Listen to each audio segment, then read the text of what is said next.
comedic entrepreneur Stevie Ray of Stevie Ray's Improv company. How long has man or mankind been studying comedy?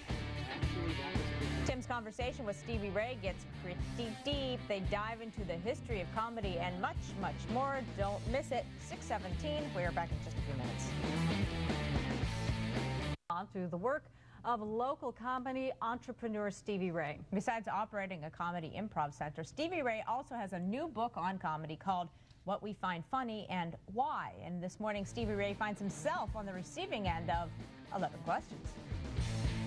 How long has man or mankind been studying comedy? We've been studying comedy since Aristotle and Plato. They were the first to come up with a theory about why people laugh. That was a total shock to me. So it goes back to the earliest form. Oh yeah, it's always been something that has been curious because not everybody can do it. When not everybody can do something, they want to know why or why not. Okay, the next question then is, what does your book bring to the study of comedy? Well, it explains in pretty clear terms what you might be doing wrong, or even better, what you're doing right that you didn't even know you were doing right that you can do more of. It also talks about how to use it everywhere and how to use it to your advantage, so it's not something you have to be afraid of. In the book, you refer to the pyramid of comedy. Is this a concept that you invented yourself? No. There are theorists who have 5 levels of comedy and 4 levels and 8 levels and that type of thing. I looked at all of them and came up with what I consider the 7 levels to be. I have a personal theory that one cannot be a successful comedian without being intelligent. True or false? Absolutely true, because you have to have a high degree of intellectual intelligence, because you have to make connections between ideas, you have to use words very effectively, and you have to be able to read people, which requires social intelligence. At what point did you decide that you would make comedy your career? Did this happen before college or at college? During college. My mother told me to read a book about how to find out what you want to do in life, and halfway through the book I went, it's right here. I've always been a comedian. I've always loved comedy. I want to make this a part of my life. And boy, is she upset. You've also taken comedy to corporate America. In what ways is comedy used in big business? Laughter is a social form of agreement. So if you want people to move in a certain direction and you get them all laughing together, they will all agree with you and move more quickly in the direction you want them to go. Wow, it's a powerful tool. Very powerful. True, you were once Pee Wee Herman's bodyguard? Yes. I'm a martial artist for the last 30 years, and I have a number of black belts, which helps when you bomb in front of the wrong crowd.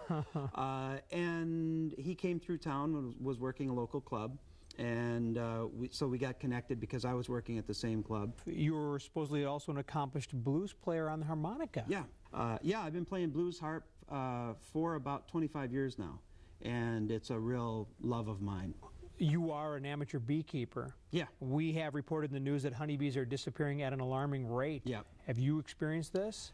No. Most of that, they're beginning to narrow it down, and they believe that it's because of a virus that was before undetected. Whose humor or appeal as a comedian escapes you? You just don't get them. Oh, I'm going to create a lot of enemies. I don't like Adam Sandler. He's just not funny to me, you know.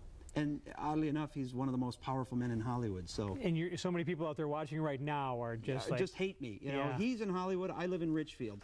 Give us your top 10 all-time favorite comedians. I will change it slightly in that you can go with either stand-up or sketch comics. First of all, Bill Cosby. Grew up listening to everything he said. Jonathan Winters is a genius. Richard Pryor is an innovator. George Carlin is fabulous. Red Skelton, Dick Van Dyke, Don Knotts, who was Barney Fife, one of my heroes. Andy Griffith.